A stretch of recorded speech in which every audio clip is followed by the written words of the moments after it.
Assalamualaikum warahmatullahi wabarakatuh. Berikut ini saya akan memaparkan tugas di LMS, yaitu koneksi antar materi modul 2.3 materi coaching oleh saya Bekti Widyawati SPD CGP Angkatan 4 Kabupaten Blitar. Berikut ini adalah hal-hal yang berkaitan dengan coach. Yang pertama, optimalisasi.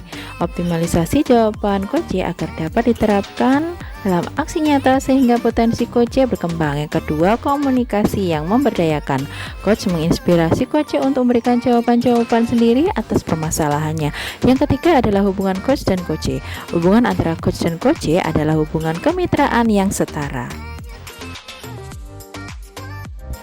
Kompetensi dasar bagi seorang coach. Yang pertama, keterampilan membangun dasar proses coaching. Yang kedua, keterampilan membangun hubungan baik. Yang ketiga, keterampilan berkomunikasi. Dan yang keempat, keterampilan memfasilitasi pembelajaran.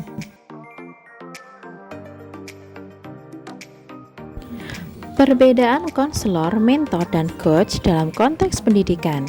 Konselor akan membantu menyelesaikan masalah klien. Mentor akan memberikan tips berdasarkan pengalamannya kepada mentee, sedangkan coach akan mendorong coach untuk menyelesaikan masalahnya sendiri. 4 unsur mendasar prinsip komunikasi utama yang memberdayakan. Yang pertama, hubungan saling mempercayai. Yang kedua, menggunakan data yang benar. Yang ketiga, bertujuan menuntun para pihak untuk optimalisasi potensi. Dan yang keempat, rencana tindak lanjut atau aksi nyata. Aspek komunikasi yang mendukung praktik coaching. Yang pertama, komunikasi asertif. Yang kedua, bertanya efektif. Yang ketiga, umpan balik positif. Dan yang keempat, pendengar aktif. Menyamakan kata kunci. 2 tips untuk para coach. Yang pertama, menyamakan bahasa tubuh. Yang kedua, menyelaraskan emosi. Jenis pertanyaan yang efektif untuk coaching. Yang pertama, pertanyaan terbuka. Yang kedua, pertanyaan yang berfokus kepada tujuan. Yang ketiga, pertanyaan yang reflektif. Yang keempat, pertanyaan yang eksploratif. Yang kelima, pertanyaan yang mengukur pemahaman. Dan yang terakhir, keenam, pertanyaan aksi. Langkah praktik coaching dengan model Tirta. Yang pertama adalah tujuan umum, yang kedua identifikasi, yang ketiga rencana aksi, dan yang terakhir tanggung jawab. Berikutnya adalah koneksi antar materi. Yang pertama, hubungan dengan pembelajaran berdiferensiasi, yaitu upaya untuk memenuhi kebutuhan peserta didik dengan memetakan minat, kesiapan belajar, dan profil peserta didik. Kedua, hubungan dengan pembelajaran sosial emosional melalui penerapan teknik stop, yaitu berhenti, tarik nafas dalam, amati, dan lanjutkan. Selanjutnya, pembelajaran sosial emosional terdiri dari kesadaran diri, pengelolaan diri, kesadaran sosial, kesadaran relasi, dan pengambilan keputusan yang bertanggung jawab.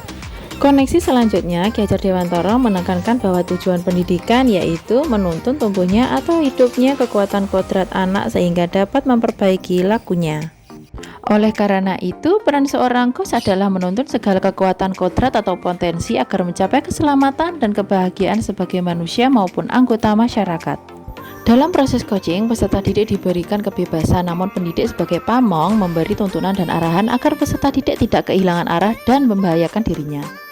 Koneksi selanjutnya. 1. Seorang pamong dapat memberikan tuntunan melalui pertanyaan-pertanyaan reflektif agar kekuatan kodrat anak terpancar dari dalam dirinya. Kedua, dalam konteks pendidikan, coaching menjadi salah satu proses menuntun kemerdekaan belajar peserta didik dalam pembelajaran di sekolah.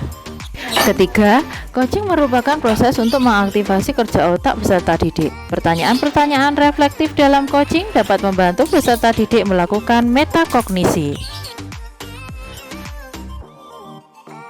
Selanjutnya adalah refleksi. Yang pertama, refleksi mengenai praktik coaching ini sangat membantu saya ketika harus menuntun peserta didik agar mereka tidak kehilangan arah dan membahayakan dirinya.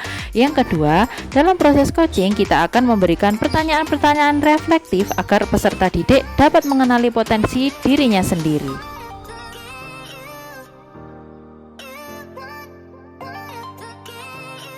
Demikianlah pemaparan koneksi antar materi modul 2.3. Terima kasih. Wassalamualaikum warahmatullahi wabarakatuh.